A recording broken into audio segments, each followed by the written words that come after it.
In the gleaming heights of her own empire, Alexis Sterling watches Betrayal unfold on a crisp security feed, her mother-in-law's mocking laughter echoing like a distant thunder. But as her finger hovers over the digital kill switch, a cold resolve ignites. This isn't revenge. It's reconstruction. What happens when the architect of a skyscraper decides to demolish the illusions in her own life? Hold your breath. The foundation is about to crumble. The digital clock on my desk glowed with precise indifference. 11:42 a.m., a mundane Tuesday piercing through the filtered air of my office on the 91st floor. The Sterling spire rose like a sentinel over Chicago, every beam and bolt a product of my blueprints, my sweat, my unyielding ambition. Up here, the atmosphere was engineered perfection. Cool, ozone-tinged, with a subtle undercurrent of rich espresso from the machine humming in the corner. I had designed this sanctuary to be impenetrable, a fortress against the chaos below. Yet chaos had a way of seeping in, uninvited. My tablet vibrated softly, pulling me from the quarterly report sprawled across the screen. It wasn't the usual building alert from the main security grid. This one originated from the upscale boutique nestled in the lobby, a tenant I'd handpicked for its discretion and elegance. Curiosity flickered as I swiped to access the live feed. The image sharpened instantly, high-definition clarity revealing a scene that twisted something deep in my gut. There stood Cynthia, my mother-in-law, poised at the polished marble counter like she owned the place. In her manicured hand gleamed my black credit card, the one with the $60,000 limit, a tool I'd extended as a gesture of family unity. Beside her was Chloe, the young woman I'd glimpsed at Brandon's so-called work dinners, her eyes alight with avarice as she gestured toward a pair of crimson-soled heels. Those shoes alone could eclipse the cost of my first beat-up sedan from college days. Cynthia's laughter bubbled up, warm and conspiratorial, as she patted Chloe's arm in a display of faux maternal affection. The audio stream crackled to life, every syllable slicing through the quiet of my office like a sharpened blade. "Don't worry about Alexis," Cynthia cooed, her tone laced with derisive mirth that made my skin prickle. "She's just the property manager. My son runs this building. He lets her play with the paperwork to make her feel important." The words hung in the air, a venomous echo that reverberated in my mind. Property manager? The irony burned. Me, the architect, the owner, reduced to a clerical footnote in their deluded narrative. I didn't flinch. No tears blurred my vision. No outburst shattered the calm. Instead, a steely clarity settled over me, like the first layer of frost on a winter morning. My fingers, steady as ever, hovered over the tablet's interface. The Suspend All Access button pulsed faintly, a digital guillotine waiting for my command. For a heartbeat, I savored the absurdity. Cynthia, wielding my card like a scepter, oblivious to the empire she'd just insulted. Then, with deliberate precision, I tapped it. This wasn't a fit of rage.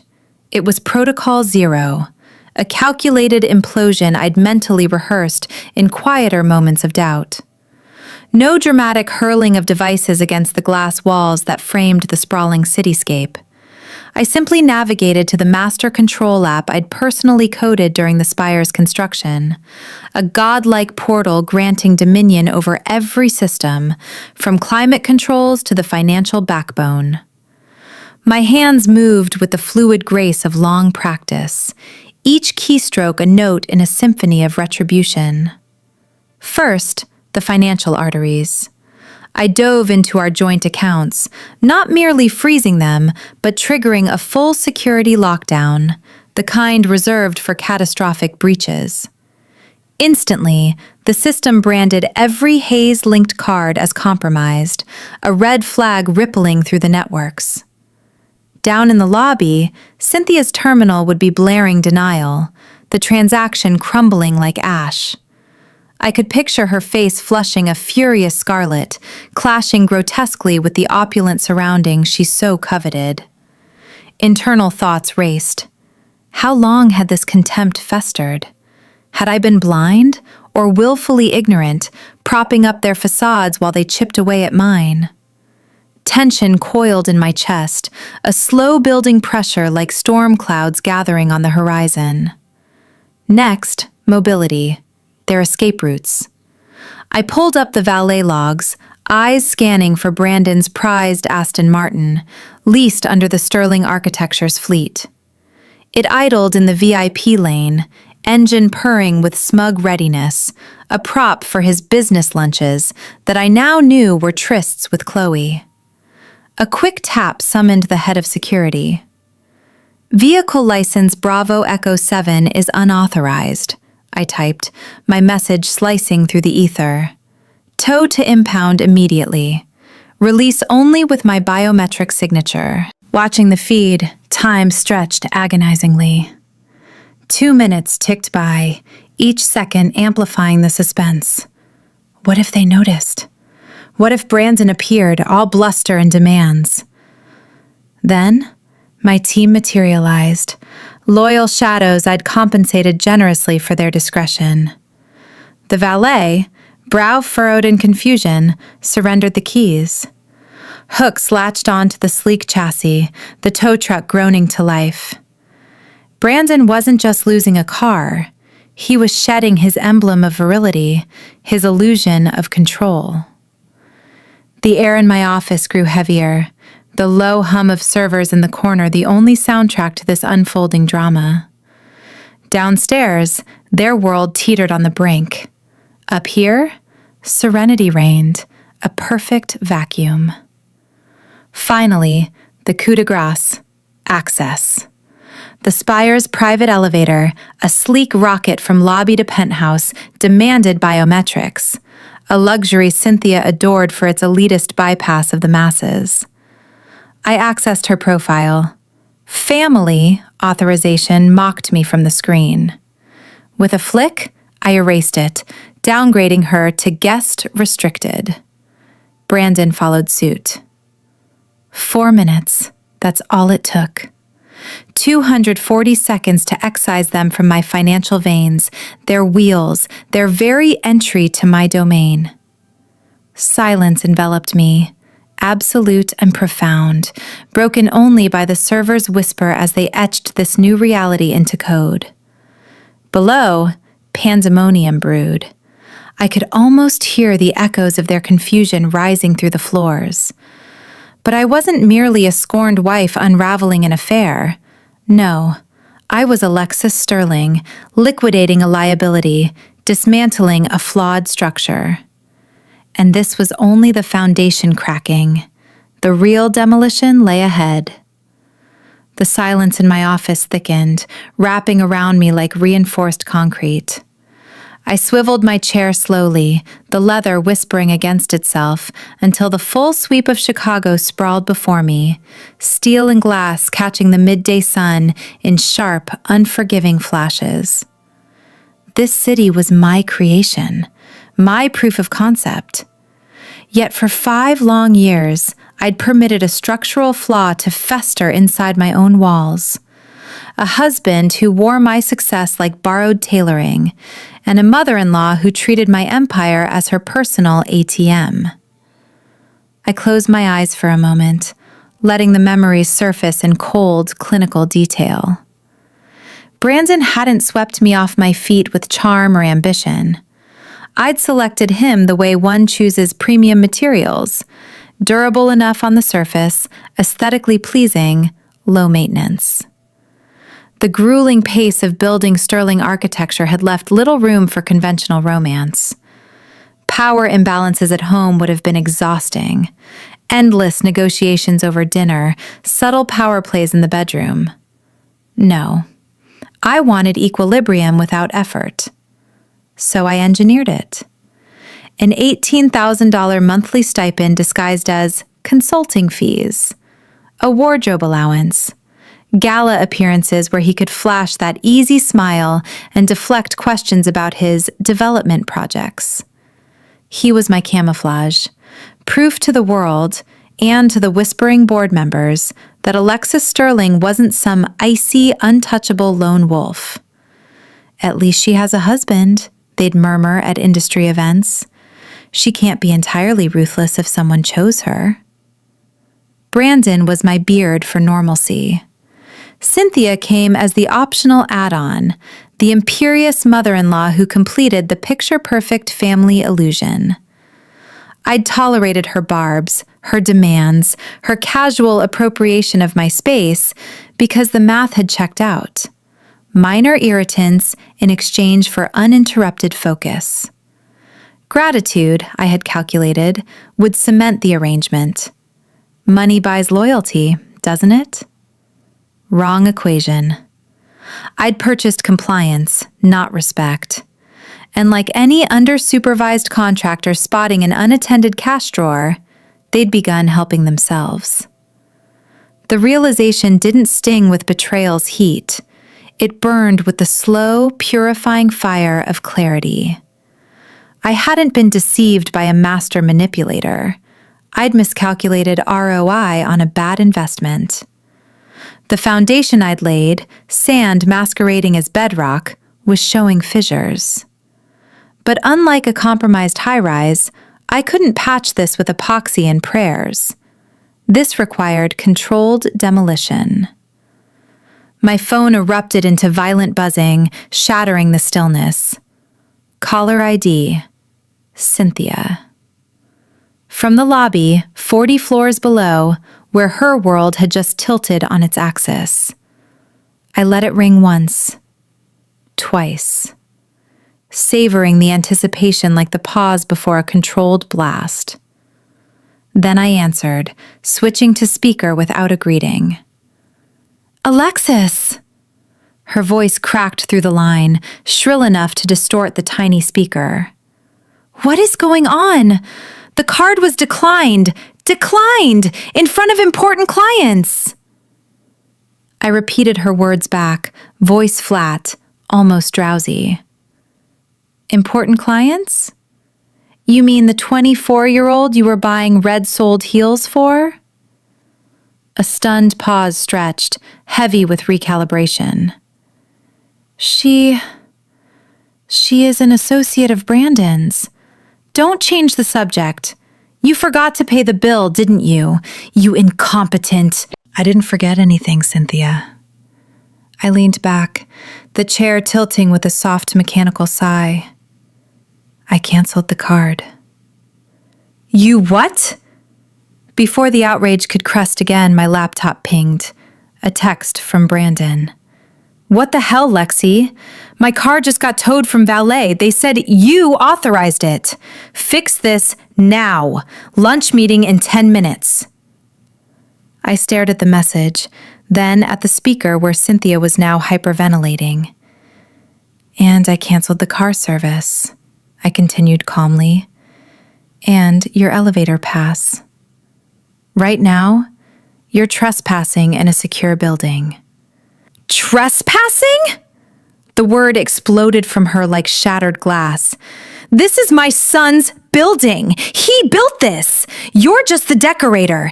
Get down here right now and fix this before I call Brandon and have him fire you. The delusion was almost artistic in its completeness. She believed, truly believed, that her son, a man whose greatest achievement was mastering the art of the expense report, was the visionary behind my Skyscraper, that I was the hired help. And Brandon? He was so entrenched in the fiction he'd constructed that he could bark orders at me while en route to cheat. I'm not coming down, I said. And Brandon isn't coming to save you. He's currently calculating how much an Uber will cost without a company card. A beat. Tell him to check his email. I've sent a meeting invite. Penthouse, Tonight, 8 sharp. Don't be late. I ended the call. The room felt electrically charged now, the air humming with the promise of collision. They weren't merely inconvenienced. The first tremors of panic had reached them. They still thought this was a glitch, a tantrum from the property manager. They had no concept yet of the scale of the collapse I was orchestrating. I rose and crossed to the wall safe concealed behind a stark, abstract canvas, sharp angles of black and crimson that mirrored the city grid below. The keypad accepted my birthday, a date Brandon had failed to remember for 3 consecutive years, with a soft beep. The door swung open on silent hinges, revealing the orderly archives of my reality. First, the thick leather binder labeled Hayes Family Trust. 2 years earlier, Brandon had slid it across the breakfast bar, claiming it was for estate planning. I'd read every line. It was a clumsy power grab, attempting to shift penthouse ownership into a trust he controlled. I'd never signed. Instead, my attorneys had prepared a postnuptial that spelled out ownership in excruciating detail. He'd signed it blindly, assuming it was his document. Beside it rested a small velvet box. I lifted the lid. Diamond necklace, emerald earrings, the Hayes family heirlooms Cynthia had pressed into my hands on our wedding day, tears streaming as she spoke of legacy and priceless tradition. "Promise you'll protect them," she'd sobbed. 5 years ago, before vows were exchanged, I'd quietly commissioned a private investigator. The Hayes fortune had evaporated decades earlier. Bad investments, worse decisions. The real heirlooms had been pawned in the late 90s to cover country club dues Cynthia couldn't sustain. When the report landed on my desk, I hadn't confronted them. I'd protected Brandon's fragile ego. I'd sourced flawless replicas, cubic zirconia, lab-created emeralds, silver-plated settings, and arranged for their rediscovery in a forgotten safety deposit box. I let Cynthia have her moment. I let them cling to the myth. Now that myth was a weapon turned against me. I returned to my desk and reopened the security feed, rewinding to 10 minutes before the decline. Cynthia and Chloe sat close on a velvet bench, heads bent together like conspirators. "As soon as Alexis is out," Cynthia whispered, eyes glittering with malice, "we'll move you into the penthouse. It needs a woman's touch. Alexis has it looking like a sterile hospital. You can redecorate. We'll sell some of the heirlooms if we need quick cash for the lawyers to push her out. Those emeralds alone should bring 50,000. Chloe nodded, greed lighting her features. "Brandon says the building is worth millions. We'll be set for life." I closed the laptop with a soft click. The sunk cost fallacy in human form. Cynthia wasn't defending her son. She was defending the fiction she'd spent a lifetime constructing. Admitting the Hayes dynasty was smoke and mirrors, funded by the daughter-in-law she despised, would shatter her identity. Better to bankrupt herself in court than face one honest second. I slipped the jewelry box, the binder, and a thumb drive loaded with footage into my purse. Evidence, leverage, truth. It was time to go home. The private elevator descended in hushed silence, a stark counterpoint to the storm building inside my skull. When the doors parted, the penthouse greeted me, expansive, minimalist, floor-to-ceiling windows framing the city like a living canvas. Brandon and Cynthia waited on the white leather sectional, posed like a hostile board meeting. Brandon looked wrecked, tie askew, forehead glistening. Cynthia clutched a glass of my '96 Bordeaux, the bottle I'd cellared for an occasion that would never come. "You're here," Brandon said, rising with forced gravitas that cracked at the seams. We need to talk, Lexi. This erratic behavior, freezing accounts, locking my mother out. You're acting like a crazy person. Sit down, Brandon. My voice was low, measured. No shout, no tremor. I walked past them to the dining table and placed the black folder in the center like a gavel. Both of you.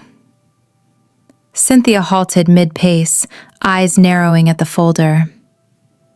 Is this an apology? Because if you think a few papers will erase the humiliation, sit. Not a request.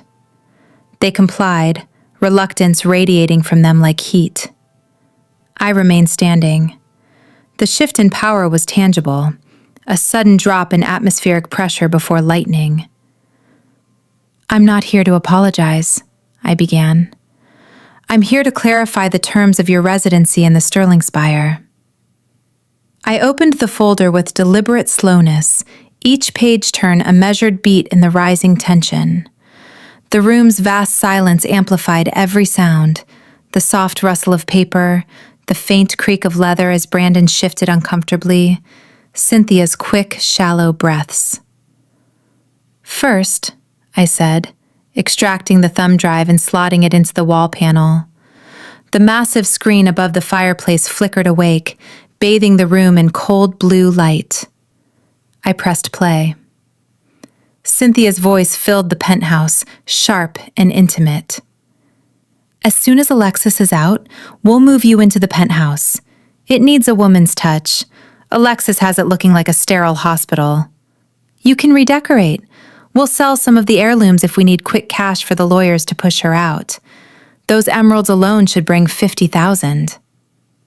Chloe's eager reply followed. Brandon says the building is worth millions. We'll be set for life. Brandon's face drained of color, turning the sickly gray of wet concrete. Cynthia's hand flew to her mouth, a gasp escaping like air from a punctured tire. That is taken completely out of context, she stammered, voice cracking. I was joking. It was just banter between women. Banter, I echoed, pausing the footage. About liquidating my assets to fund a legal campaign against me. Fascinating sense of humor. My tone remained even, almost conversational, but the words landed like hammer strikes on glass. I turned to the velvet box next. Lifting the lid, I let the necklace and earrings catch the light, sparkling falsely, beautifully deceptive. Cynthia's eyes widened, greed flickering through the fear like a reflex. You stole them? She hissed. Those belong to the Hayes family. These, I said, picking up the necklace and letting it dangle from my fingers, the chain swaying like a pendulum counting down, are cubic zirconia, set in silver-plated alloy. I bought them on Canal Street 5 years ago for $300. Cynthia froze. Brandon's gaze darted between the jewelry and his mother, confusion warring with dawning horror. What? He whispered, the single word barely audible. Your mother pawned the real pieces in 1998, I continued, locking eyes with Cynthia, to cover a gambling debt. I discovered it before the wedding. I replaced them with these so you wouldn't be humiliated, Brandon. I let her keep the fantasy of legacy. I let you both believe in a heritage that never existed. I dropped the necklace onto the glass table. It landed with a cheap, tinny clatter that seemed to echo forever in the sudden hush. The sound was small, ridiculous, yet it shattered something fundamental in the room. Everything you think you possess, I said, sliding payroll records across the table, is illusion. That $18,000 monthly deposit? Not profit sharing, Brandon. An allowance. You're classified in Sterling Architecture's system as lifestyle liaison. As of noon today, Your employment has been terminated. Brandon stared at the documents, mouth working soundlessly, like a man drowning on dry land. The car, the wardrobe, the effortless status, it had all been costume, rented from me. And now the lease was up. And finally, I said, pushing the eviction notices toward them, this residence is owned by a trust. My trust. You are guests. Your guest privileges have been revoked. Cynthia's composure fractured completely. Tears carved black rivers through her foundation. You can't do this, she wailed. We're family. You can't just throw us onto the street. I'm not throwing you onto the street, I replied, voice ice cold and precise. I'm escorting you out of my building. Security is on the way. You have 10 minutes to collect personal effects. Anything left behind will be donated. The elevator chimed, a soft, polite sound that felt obscene in the moment. 2 security officers stepped out, faces blank masks of professionalism. They carried empty cardboard boxes, flimsy, temporary, the kind used for short-term displacement, not permanence. Brandon looked at them, then at me. The swagger, the entitlement, the easy arrogance, all gone. What remained was a man realizing the pedestal he'd stood on had been built and owned by someone else. Lexi, please, he begged, voice breaking on my name. I love you. I turned away, facing the windows where the city lights were beginning to bloom against the deepening dusk. No, Brandon, you loved the view, and now you no longer have access to it. Behind me, the guards moved with quiet efficiency. They handed over the boxes. Brandon rose like a sleepwalker, drifting toward the closet, mechanically stuffing shirts and jackets inside. He reached for his watch case, Rolex, gifted by me on our first anniversary, then hesitated, glancing at my back. I didn't turn. He left it on the shelf. Cynthia fought harder. She pointed at the ugly Pier 1 vase she'd always insisted was an antique. I need that, she cried. It's irreplaceable. It's from Pier 1, I said, my reflection in the glass meeting her frantic eyes. Leave it. 10 minutes passed in strained silence, punctuated by rustling cardboard and muffled sobs. When they stood by the elevator, boxes in hand, they looked diminished, smaller than the space they'd once filled with noise and demands. Where will we go? Brandon asked, voice barely above a whisper. He searched my face for mercy, for one last bailout. There's a motel off the interstate, I said. The Starlight Inn. I checked. It's affordable. Affordable? Cynthia spat the word like poison. You're sending us to a motel? I'm sending you to reality, I answered. No credit, no assets, no job. A motel is generous. They stepped inside. The doors slid closed with a soft hiss, severing them from my world. I didn't feel triumph, no rush of victory, just a deep structural quiet, like the relief after removing a load-bearing burden you'd carried too long. I walked to the kitchen, poured a glass of water. It tasted clean, cold, uncompromised. My phone buzzed once, security notification. Unit 9001, access denied. User, Brandon Hayes. He'd tried to return. The system refused him. Another buzz, text from Chloe. Hey, so Brandon says there's a misunderstanding about the penthouse. Is he really, broke? Because I have other offers. A dry, humorless laugh escaped me. I typed back, he's broke, unemployed, and homeless. Good luck. Blocked. Brandon would run to her, hoping for shelter, for softness. She'd see the cardboard boxes, the absence of plastic power, the desperation, and she'd vanish like smoke. He'd learn, truly learn, that without me, he was nothing. A man who'd traded substance for surface reflection. Cynthia would try to pawn the heirlooms. I could picture it, the loop, the headshake, the humiliating truth that her legacy was worth less than cab fare. They'd discover the hardest lesson. Status isn't portable. Lies don't pay rent. I took another sip. The water was perfect. I stood at the floor-to-ceiling windows of the penthouse, the city stretching out beneath me like a living circuit board, lights pulsing, traffic threading through the veins of streets. The sun had fully surrendered to dusk now, painting the glass towers in deepening purples and fiery oranges. This view had always been my anchor, proof that vision plus relentless execution could reshape reality itself. Tonight, it felt different, cleaner, uncluttered.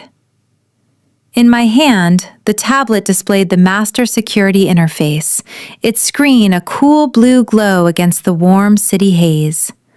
I navigated to the user database with the same calm precision I'd used to design load-bearing columns.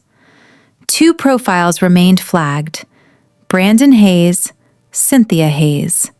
Status: guest, temporary restriction. A temporary mercy I'd granted during the eviction.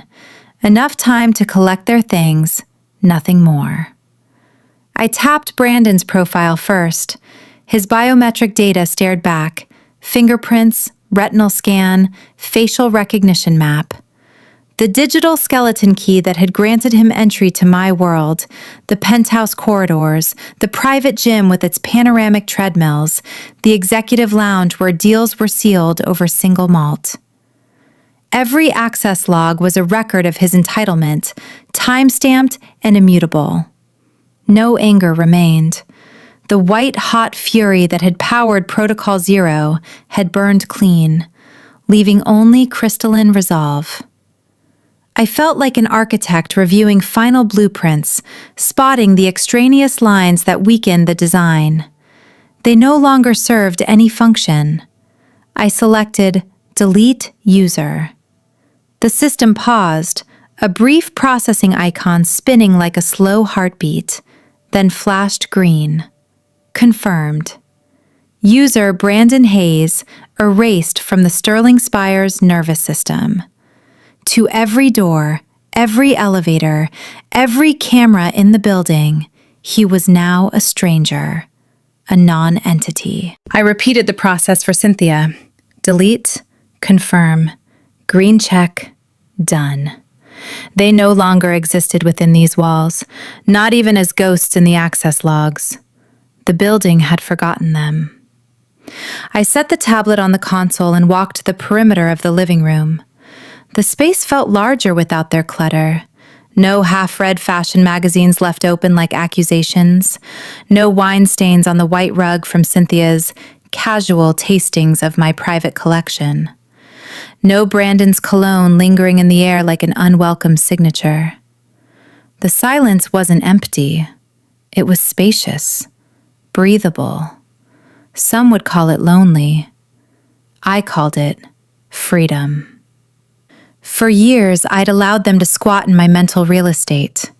Their criticisms had occupied square footage in my thoughts, subtle digs at my coldness, my workaholism, my refusal to play the grateful wife.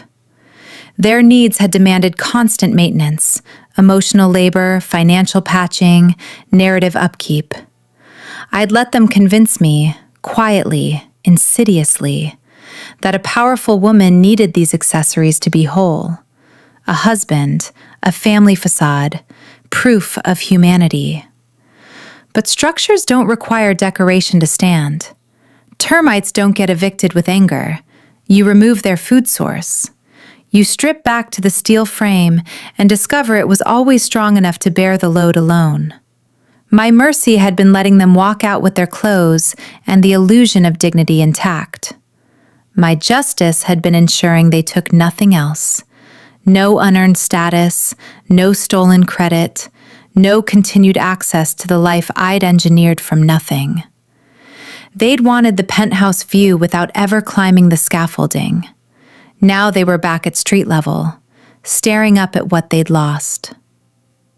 I crossed to the kitchen island and poured another glass of water. The liquid caught the last of the sunset, refracting tiny rainbows across the marble. It tasted clean, neutral, exactly what I needed. My phone vibrated once more, notifications from downstairs security. Brandon had tried the service entrance. Denied. Tried the loading dock. Denied. Each attempt logged, timestamped, futile. Another text arrived. This one from an unknown number, but the tone was unmistakable. Chloe. Hey, Brandon's at my place crying about how you're ruining his life. Is this for real? Like, is he actually broke now? Because I don't do broke. I didn't bother replying. I blocked the number before the message could fully load. She'd see the cardboard boxes in her entryway, smell the desperation on him, calculate the absence of black cards and private jets. And she'd do what opportunists do, cut losses, fast. Brandon would wake tomorrow in whatever cheap room they'd scraped together, reach for his phone out of habit, and realize no one was answering. No assistant, no driver, no wife to fix it. Just the echo of choices he'd made, bouncing back at him in an empty space. Cynthia would drag the heirlooms to the nearest pawn shop, chin high, expecting a windfall. The appraiser would peer through the loop, frown, deliver the verdict in flat professional tones. Fake. Worthless. Her face would crumple, not from grief, but from the collapse of the last pillar holding up her myth. The Hayes legacy reduced to costume jewelry and denial. They'd learned the brutal arithmetic of reality. Status isn't inherited or borrowed. It must be earned, maintained, defended. Lies buy time, not rent. I finished the water, set the glass down with a soft clink. The penthouse was quiet except for the low, steady hum of the HVAC. My design, my control, my peace. I walked back to the windows and pressed my palm against the cool glass. The city breathed below me, alive, ambitious, indifferent. I'd helped shape it. Now I would shape what came next without dead weight. No more illusions. No more bad investments, just clean lines, strong foundations, and the view I'd earned. If you've ever had to perform a full renovation on your own life, ripping out rot, rebuilding from the studs, learning you were always enough to stand alone, then you know this feeling. It's not revenge, it's architecture. The structure is sound.